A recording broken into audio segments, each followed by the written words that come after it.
وہ بڑے مولانا صاحب یعنی استاد جی سے بھی 2 ہاتھ آگے تھے، اور ان کے مظالم کی داستانیں بھی لوگ دبی زبانوں میں ایک دوسرے کو سنایا کرتے تھے۔ 3 سال بیرم خان نے اس مدرسے میں گزارے جہاں اسے ہر دوسرے تیسرے روز جانوروں کی طرح مارا جاتا تھا۔ 1 ماہ بعد جب اسے 2 دن کی چھٹی پر گھر جانے کی اجازت ملتی تو وہ اپنی ماں سے رو رو کر ظلم و ستم کی یہ داستانیں بیان کرتا، جس کی بیرم خان سے بڑے 3 بیٹے اور 5 بیٹیاں تھیں۔ کچھ بیاہے گئے تھے اور کچھ اس کے ساتھ رہتے تھے، لیکن حالات سب کے ایسے ہی تھے۔ بیرم خان کی ماں جب بھی اپنے خاوند سے بیرم خان پر ہونے والے مظالم کا ذکر کرتی، وہ اسے ڈانٹ کر خاموش کروا دیتا اور کہتا کہ ان کے دینی اور دنیاوی درجات بلند ہو رہے ہیں۔ بیچاری خاموش ہو جاتی۔ لیکن آج بیرم خان نے جس بات کا ذکر کیا تھا اس نے اس کو خاصا بے چین کر دیا۔ جب اس نے بیرم خان کے والد کو بتایا کہ چھوٹے استاد جی نے بیرم خان کے ساتھ زیادتی کی کوشش کی تھی اور انکار کرنے پر اسے جانوروں کی طرح مارا ہے، تو اس نے اپنی بیوی کے منہ پر زوردار تھپڑ رسید کر کے کہا کہ وہ خود کو جہنم کی آگ کا ایندھن نہ بنائے، اور خبردار اگر آئندہ ایسی کوئی بات اپنی زبان سے نکالی۔ اس نے کہا کہ بیرم خان جھوٹ بولتا ہے۔ بیچاری غریب اور بیمار عورت رو دھو کر چپ ہو گئی۔ اسے اس بات کا شدید دکھ تھا کہ وہ اپنے بیٹے کو تحفظ نہیں دے سکتی تھی۔ بیرم خان یہ سارا منظر دیکھ رہا تھا۔ اس کی عمر 12 سال ہو چکی تھی اور ناظرہ قرآن مکمل کرنے کے بعد اب وہ حفظ کر رہا تھا۔ وہ اپنے باپ کے رویے سے سخت دل برداشتہ ہوا اور اگلے روز جب مدرسے میں پہنچا تو ایک بدلا ہوا بچہ تھا۔ چھوٹے استاد صاحب نے ایک مرتبہ پھر وہی حرکت دہرائی۔ جواب میں اس نے قریب دھرا لکڑی کا ایک بینچ اٹھایا اور پوری قوت سے ان کے سر پر دے مارا۔ یہ حملہ اتنا اچانک اور بھرپور تھا کہ چھوٹے استاد جی ہی نہیں، وہاں موجود باقی سب لوگ بھی چکرا کر رہ گئے۔ بیرم خان نے اس پر اکتفا نہیں کیا۔ اس نے وہاں کونے میں دھرا وہ ڈنڈا بھی اٹھا لیا جس سے استاد جی انہیں پیٹا کرتے تھے اور دیوانہ وار ان پر برسانے لگا۔ تمام لڑکے خوف کے مارے کونوں خدروں میں سمٹ گئے۔ یوں بھی وہ کم از کم اس مرحلے پر اسے روکنا نہیں چاہتے تھے، کیونکہ جو سلوک وہ استاد جی کے ساتھ کر رہا تھا وہی سب کی خواہش تھی۔ استاد جی کے سر سے مسلسل خون بہہ رہا تھا اور اب وہ بے ہوش ہو چکے تھے۔ بیرم خان نے وہی ڈنڈا ان پر ہی توڑ ڈالا اور ٹوٹا ہوا ڈنڈا وہاں پھینک کر وہاں سے بھاگ نکلا۔ کسی نے اس کا تعاقب کرنے کی ہمت نہیں کی۔ نوشہرہ جانے والی بس تیار کھڑی تھی۔ وہ چپ چاپ اس میں سوار ہو گیا۔ بس میں سانس لینے کی جگہ بھی باقی نہیں تھی۔ کنڈکٹر نے یہی جان کر کہ وہ کسی کے ساتھ سفر کر رہا ہے اسے ٹکٹ کا تقاضا نہیں کیا اور بیرم خان نوشہرہ پہنچ گیا۔ نوشہرہ سے لاہور تک کا سفر اس نے 2 ماہ میں طے کیا۔ ان 2 مہینوں نے 12-13 سال کے بیرم خان کو جوان کر دیا۔ اس کو مدرسے کے آداب معلوم تھے۔ کوئی نہ کوئی مسجد یا مدرسہ اس کا مسکن رہا۔ کسی ہوٹل پر 2-3 برتن مانجھ لینے یا پھر کوئی اور چھوٹی موٹی مزدوری کر لی۔ بالآخر اس کے پاس اتنی رقم جمع ہو گئی کہ وہ لاہور چلا آیا، جہاں آ کر اس نے سب سے پہلے اپنے گاؤں کے ارباب صاحب کے حجرے میں فون کیا، جس کا نمبر اس نے لکھ کر اپنے پاس رکھا ہوا تھا۔ یہاں حجرے میں اس کا چچا زاد کام کیا کرتا تھا، جس نے اسے پہچانتے ہی سب سے پہلے اس کے کارنامے پر داد دی اور پھر خبر سنائی کہ چھوٹے استاد جی زندہ بچ گئے، لیکن انہوں نے پولیس میں رپورٹ درج نہیں کروائی کیونکہ پولیس نے تفتیش کرنی تھی اور ان کی اصلیت بے نقاب ہونے کا خطرہ تھا۔ اس نے بیرم خان کو بتایا کہ اس کا باپ تو اس سے سخت ناراض ہے، لیکن اس کی ماں اور بہنیں اسے بہت یاد کرتی ہیں۔ اس نے بیرم خان کو اپنا موبائل نمبر دے کر کہا تھا کہ آئندہ اس پر رابطہ کر لے تاکہ وہ اس کی ماں سے بات کروا سکے۔ بیرم خان کی بات اپنی ماں سے ہوئی تو اس نے اپنی ماں کو یقین دلایا کہ وہ جلدی واپس آئے گا اور ان سب کی قسمت بدل کر رکھ دے گا۔ تب اس کی ماں کو اس بات کی سمجھ نہ آئی کہ آخر بیرم خان ان کی قسمت کیسے بدلے گا، اس کے ہاتھ کون سا قارون کا خزانہ لگ گیا ہے۔ لیکن بیرم خان نے غلط نہیں کہا تھا۔ لاہور میں اس نے پہلے تو مقامی ہوٹلوں پر قسمت آزمائی کی، پھر اپنے ہم زبانوں کے اس گینگ تک رسائی حاصل کر لی جو چھوٹی موٹی وارداتیں کیا کرتا تھا۔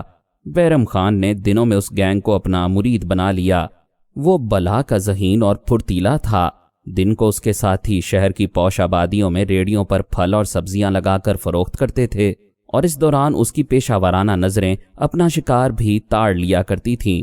کسی بھی گھرانے کی بیگمات جن کے گھروں کے مرد دن کے اوقات میں اپنے کاموں پر گئے ہوتے ان کا خصوصی شکار ہوتیں۔